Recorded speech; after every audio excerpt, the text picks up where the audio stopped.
ஆன்மீக சொந்தங்கள் அனைவருக்கும் அன்பான மாலை வணக்கம். நாம் நம்மளுடைய சேனலில் தொடர்ந்து நிறைய சுவாரஸ்யமான ஆன்மீகம் சார்ந்த தகவல்களை தாங்க பார்த்துட்டு வந்துட்டு இருக்கோம். அந்த வரிசையில் இந்த பதிவில் என்ன பார்க்க போகிறீங்க அப்படின்னா, பிறந்திருக்கக்கூடிய புதிய ஆங்கில மாதமான பிப்ரவரி மாதம் எப்படி இருக்க போகுது, மகர ராசி நேயர்களுடைய வாழ்க்கையில் ஏற்படக்கூடிய மாற்றங்கள் என்னென்ன, மேலும் இந்த நாட்கள் உங்களுக்கு சிறப்பாக இருக்க செய்யக்கூடிய எளிமையான வழிபாடுகள், பரிகாரங்கள், பூஜைகள் இதெல்லாம் எப்படி செய்யணும், என்ன மாதிரி கவனமாக இருக்கணும், அந்த மாதிரி நிறைய தகவல்களை தான் தொடர்ந்து பார்த்து தெரிஞ்சுக்க போகிறீங்க. வீடியோக்குள்ளே போகிறதுக்கு முன்னாடி நீங்கள் இன்னும் நம்ம சேனலை சப்ஸ்கிரைப் பண்ணாமல் இருந்தீங்க அப்படின்னா மறக்காமல் சேனலை சப்ஸ்கிரைப் பண்ணிக்கோங்க. கூடவே பக்கத்தில் இருக்கிற பெல் சிம்பிளையும் கிளிக் பண்ணிக்கோங்க. அப்போ தான் நாங்கள் போடக்கூடிய வீடியோக்கள் எல்லாமே உங்களுக்கு நோட்டிஃபிகேஷனாக உடனுக்குடன் வந்தடையும். நீங்களும் பார்த்து பயன்பெறலாம். வாங்க வீடியோக்குள்ளே போகலாம்.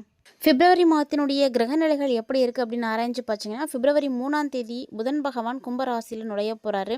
பிப்ரவரி 6 சுக்கிரன் கும்பத்தில் பயிற்சி ஆகிறாரு. பிப்ரவரி 13 சூரியன் கும்பத்தில் நுழையக்கூடிய ஒரு மாதம், அதாவது மாசி மாதத்தினுடைய தொடக்கம். பிப்ரவரி 23 செவ்வாய் கிரகம் கும்பராசிக்கு பயிற்சி ஆகிறாரு. பிப்ரவரி 26 புதன் கும்பராசியிலேயே வக்ர பயிற்சி ஆரம்பிக்கிறாரு.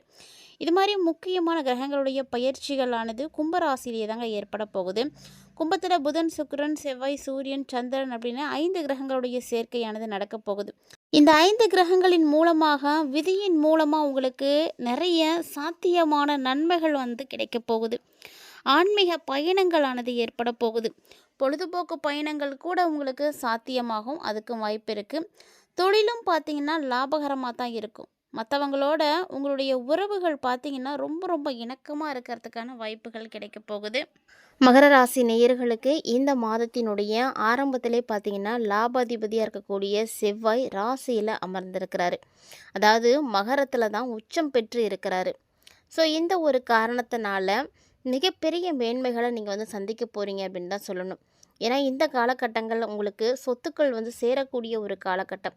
முயற்சிகள் அந்த அளவுக்கு நீங்கள் எடுத்து வச்சிங்க அப்படின்னா நிச்சயமாக வெற்றி அடைவீங்க. எந்த விதமான தயக்கமும் இல்லாமல் உங்களுடைய முயற்சிகளை நீங்கள் இறங்கி செயல்படுங்க. கண்டிப்பாக உங்களுக்கு நல்லது நடக்கும்.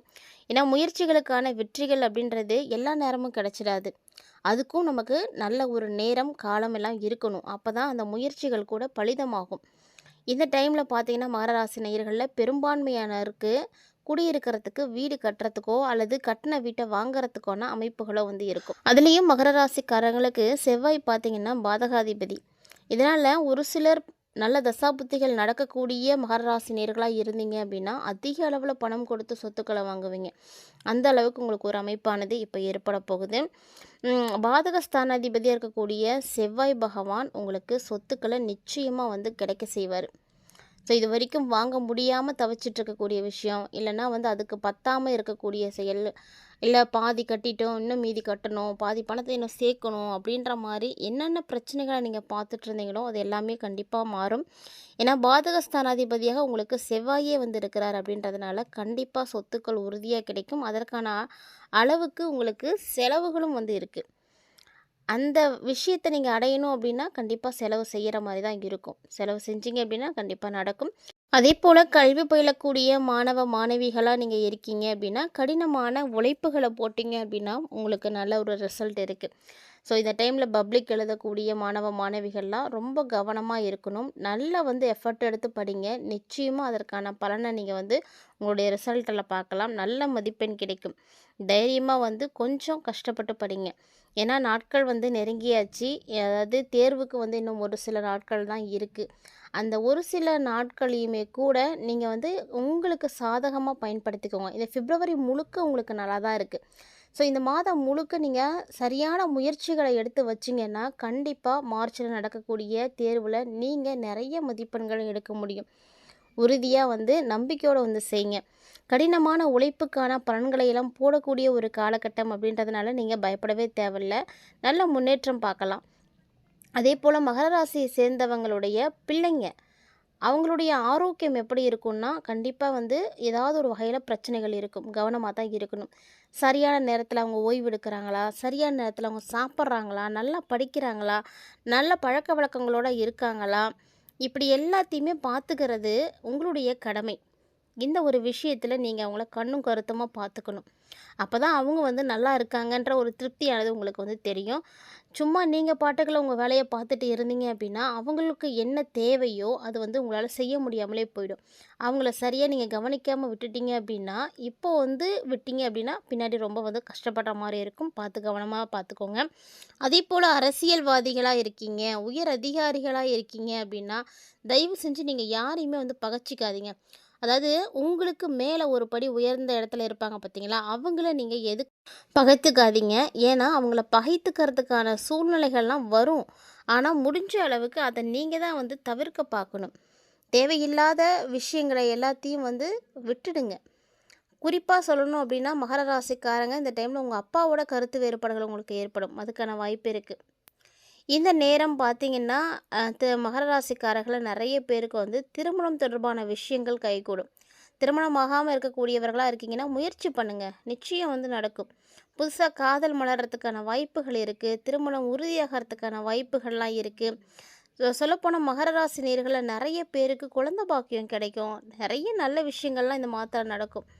இந்த மாதத்துல நீங்க புலம்பக்கூடிய சூழ்நிலை அப்படின்னு ஒண்ணுமே வந்து கிடையவே கிடையாது. உங்களுடைய வீட்டில் எதுவும் குறைபாடுகள் இருக்குது அப்படின்னா, உங்களுடைய எதிர்பார்ப்புகள் எதுவும் இருக்குது அப்படின்னா, அதை நீங்கள் வந்து தாராளமாக வந்து பேசுங்க. அதை பற்றி நீங்கள் பேசுனீங்க அப்படின்னா தான் உங்களுக்கு என்ன வேணுங்கிறது மற்றவங்களுக்கு வந்து தெரியும். அதனால் நீங்கள் தாராளமாக அந்த மாதிரியான விஷயங்களை வந்து பேசலாம். ஒன்றும் தப்பு கிடையாது. ஆனால் இந்த காலகட்டங்களில் கவனமாக இருக்க வேண்டிய 2 முக்கியமான விஷயம் என்னென்னா, நெருப்பு மற்றும் மின்சாரம். இந்த 2லேயுமே வந்து நீங்கள் பாதிப்படையறதுக்கான வாய்ப்புகள் இருக்குது. ஸோ ஏதோ ஒரு வகையில் உங்களுக்கு அது ரியாக்ட் பண்ணும். அதனால் பார்த்து கவனமாக இருங்க. நெருப்பு சம்மந்தப்பட்ட துறையில் இருக்கிறவங்க, மின்சாரம் சம்மந்தப்பட்ட துறையில் இருக்கிறவங்க நீங்களாம் வந்து கவனமா இருங்க. அதுக்காக வீட்டில் இருக்கக்கூடியவங்களுக்கு ஒன்றும் ஆகாது அப்படின்னு அர்த்தம் கிடையாதுங்க. ஏன்னா நெருப்பும் மின்சாரமும் பார்த்தீங்கன்னா எல்லா வீடுகள்லையுமே அன்றாடம் வந்து பயன்படக்கூடியது தான். ஸோ அதனால் அதன் மூலமாக உங்களுக்கு வேறு ஏதாவது ஒரு எஃபெக்ட் கிடைக்கலாம். அதனால் பார்த்து கவனமாக இருந்துக்குவாங்க. அதே போல் இந்த காலகட்டங்கள் இந்த பிப்ரவரி ஃபுல்லாக பார்த்தீங்கன்னா, இன்டெலிஜென்ஸ் சம்மந்தப்பட்ட படிப்பு, கம்யூனிகேஷன் சம்மந்தப்பட்ட படிப்பு, புதிய கோர்ஸ்களை எல்லாம் கற்றுக்கிறதுக்கான வாய்ப்புகளும், யோகங்களும் உங்களுக்கு வந்து கிடைக்கும். ஆர்ட்டிஃபிஷியல் பற்றி படிக்கிறது, இந்த மாதிரி நிறைய விஷயங்கள் புதுசு புதுசாக தெரிஞ்சுக்கிறதுக்கான வாய்ப்புகள் கிடைக்கும். கண்டிப்பாக அதை தான் நீங்கள் தெரிஞ்சுக்கணும் அப்படின்னு ஆசைப்பட்றீங்கன்னா, மகர ராசிக்காரங்களாம் இந்த நாட்களை மிஸ் பண்ணிடாதீங்க. நல்ல வேலைவாய்ப்பு கிடைக்கும். தொழில் ரீதியாக நல்ல வருமானம் கிடைக்கும். நிறைய வெற்றிகள் வந்து உங்களுக்கு வந்து கிடைக்க போகுதுங்க. ஸோ இது மாதிரியான நாட்களுக்காக தான் நீங்கள் இவ்வளோ நாளாக காத்துட்ருந்தீங்க அப்படிங்கிற மாதிரி மகர ராசிக்காரர்களுக்கு ஒரு பொன்னான வாய்ப்புகள்லாம் கிடைக்கும். அதிர்ஷ்டங்கள் வந்து அள்ளி கொடுக்கக்கூடிய ஒரு நேரம். அதனால் நீங்கள் வாழ்க்கையே வந்து உங்களுடைய வாழ்க்கையில் ஒரு ராஜ வாழ்க்கையாக வந்து மாறப்போகுது. ஸோ அப்படி ஒரு டைமிங்காக இருக்குது. ஏன்னா மகர ராசிக்காரங்களுக்கு பிப்ரவரி மாதம் நல்லாவே இருக்குது. ஏன்னா 7 சனி முடிய போகுது. அப்படிங்கிறதுனால நல்ல பலன்கள் எல்லாமே நிச்சயம் கிடைக்கும். எல்லா கிரகங்களுமே வந்து தனஸ்தானத்துக்கு தான் போக போகிறாங்க அப்படின்றதுனால பணத்துக்கு கண்டிப்பாக பிரச்சனை இருக்காது. ஒருவேளை நீங்கள் பழைய கடன்களில் வந்து சிக்கியிருக்கீங்க அப்படின்னா கூட அந்த பழைய கடனை கூட நீங்கள் இந்த டைமில் வந்து அடைச்சிடுவீங்க. எல்லாமே அடைச்சிடுவீங்க. அந்த அளவுக்கு உங்களுக்கு பணம் வந்து சேரும். பணம் பல வழிகளில் வரும். ஏன் வருது, எப்படி வருதுன்னே தெரியாது. ஆனால் உங்களுக்கு வேணுங்கிற நேரத்துக்கு கண்டிப்பாக வந்துடும். எல்லா விஷயங்களுமே எல்லாமே பார்த்திங்கன்னா உங்களுக்கு வந்து நல்லா தான் நடக்க போகுது. எதெல்லாம் உங்களுக்கு வந்து கஷ்டமாக நினச்சிங்களோ, எதெல்லாம் உங்களுக்கு வந்து தொந்தரவு கொடுத்துட்டு இருந்ததோ, வேதனை கொடுத்துட்டு இருந்ததோ, அந்த விஷயங்கள் எல்லாமே இப்போ வந்து மாறப்போகுதுங்க. அதை எல்லாத்தையுமே நீங்கள் எப்படி தீர்க்க போகிறீங்க அப்படின்னா, பணத்தை கொடுத்து எல்லாத்தையும் வந்து சால்வ் பண்ண போகிறீங்க. அப்படி ஒரு காலகட்டம். இனி பணத்தை கொடுக்கக்கூடிய ஒரு காலகட்டமாக இருக்கும். நீங்கள் பிஸ்னஸ் ஆரம்பித்து ரொம்ப லாஸில் போயிட்டு இருந்தால் கூட பரவாயில்ல. ஆனால் இனி பார்த்தீங்கன்னா அப்படியே வந்து மாறும் அந்த நேரம். 5 கூடிய சுக்கிர பகவான், ராகு பகவான் 2வது இடத்துல இருக்கிறாங்க அப்படின்றதுனால அபரிவிதமான பணவரவு இருக்குது. அதுவும் குறிப்பாக இன்டீரியர் ஒர்க் செய்யக்கூடியவர்களுக்கு பெரிய ஆர்டர் கிடைக்கும். அதன் மூலமாக நீங்கள் சீக்கிரமாக முன்னுக்கு வருவீங்க. உங்களுடைய முன்னேற்றம் அப்படிங்கிறது ரொம்ப வேகமாக இருக்கும். அதனால் எந்த ஒரு வாய்ப்புமே கிடைக்குது அப்படின்னா அதை பயன்படுத்துங்க, மிஸ் பண்ணாதீங்க. ஏன்னா வாய்ப்புகள் அப்படின்றது இந்த காலகட்டங்களில் நிறைய பேருக்கு வந்து கிடைக்கிறதே கிடையாது. ஸோ கிடைக்கக்கூடியதை நாம் எப்படி பயன்படுத்திக்கிறோம் அப்படிங்கிறது முக்கியம். எல்லாருக்கிட்டேயுமே ஏதோது ஒரு வகையில் ஒரு திறமை இருக்கும். அந்த திறமையை வெளிப்படுத்துறதுக்கான வாய்ப்பு எப்போ கிடைக்குதோ அந்த ஒரு வாய்ப்பை மட்டும் மிஸ் பண்ணிடாதீங்க. அந்த வாய்ப்பினால் மட்டும்தான் உங்களுடைய வாழ்க்கையே வந்து மாறப்போகுது அப்படின்றதையும் மறந்துடாதீங்க. 5 கூடிய சுக்கிரனோட ராகு பகவான் சேர்றார் அப்படின்றதுனால பெரிய பெரிய நிறுவனங்களோட உங்களுக்கு ஒப்பந்தங்கள் கிடைக்கும். பெரிய பெரிய ஆர்டர்கள் கிடைக்கும். ஸோ அதன் மூலமாக நீங்கள் நல்ல அபரிவிதமான லாபங்களை பார்ப்பீங்க. தொழிலாக இருக்கட்டும், வியாபாரமாக இருக்கட்டும், உத்தியோகமாக இருக்கட்டும், படிப்பாக இருக்கட்டும், எந்த துறையாக இருந்தாலும் ரொம்பவே நல்லா இருக்கு உங்களுக்கு. பாக்கியாதிபதி தனாதிபதி வீட்டில் இருக்கிறாரு. ஸோ இனிமே தான் மகர ராசிக்காரங்க நிம்மதியான தூக்கத்தையே தூங்க போகிறீங்க அப்படின்னு சொல்லணும். ஸோ நிறைய விஷயங்கள் நல்லா நடக்கும். அதுக்கான அறிகுறிகள் எல்லாம் நீங்கள் எப்போலேருந்தே பார்க்க ஆரம்பிச்சிருப்பீங்க. மேலும் சூரியன் உங்களை வீட்டை விட்டு நகர்ந்து 2வது இடத்துக்கு வர போகிறாரு. ஸோ இந்த காலகட்டங்களில் சினிமா துறையில் இருக்கக்கூடியவர்களுக்கு நல்ல ஒரு காலகட்டம். ஸோ நிறைய நல்ல விஷயங்கள் உங்களுக்கு நடக்க போகுது. தொடர்ந்து நடக்கிறதுக்கு இந்த பிப்ரவரி மாதத்தில் வாய்ப்பு கிடைக்குது அப்படின்னா கண்டிப்பாக திருச்செந்தூர் போய் முருகப்பெருமான ஒரு முறை தரிசனம் செய்துட்டு வாங்க. பிப்ரவரி மாதத்தை பொறுத்த வரைக்கும் எல்லா ராசிக்காரர்களுக்குமே பெரும்பாலும் பார்த்திங்கன்னா முருகன் வழிபாடு மிகப்பெரிய அளவில் ஏற்றங்களை கொடுக்குற மாதிரி இருக்கிறதுனால எல்லாருமே முருகன் வழிபாடு செய்யுங்க. ஓம் சரவணபவ அப்படின்ற இந்த மந்திரத்தை உங்களுக்கு எப்போல்லாம் வாய்ப்பு கிடைக்குதோ அப்போல்லாம் சொல்லுங்கள், எழுதுங்க. இதன் மூலமாக நீங்கள் நிறைய மாற்றங்களை சந்திப்பீங்க. நம்பிக்கையோடு செய்யுங்க. இந்த பதிவில் நிறைய தகவல்களை நீங்கள் பார்த்து தெரிஞ்சுட்டு இருந்திருப்பீங்கன்னு நினைக்கிறேன். கட்டாயமாக பதிவும் உங்களுக்கு பிடிச்சிருந்துருக்குன்னு நினைக்கிறேன். அப்படி ஒருவேளை இந்த பதிவானது உங்களுக்கு பிடிச்சிருந்ததுன்னா லைக் பண்ணி ஷேர் பண்ணுங்கள், மறக்காமல் கமெண்ட் பண்ணுங்கள். மேலும் இது போல் பல இன்ட்ரெஸ்டிங்கான தகவல்களை நீங்கள் தொடர்ந்து பார்க்கணும் அப்படின்னு ஆசைப்பட்டீங்கன்னா மறக்காமல் நம்ம சேனலை சப்ஸ்கிரைப் பண்ணிவிட்டு ஃபாலோ பண்ணிக்கோங்க. மீண்டும் மற்றும் ஒரு சுவாரஸ்யமான ஆன்மீக தலைப்பில் சந்திக்கலாம்.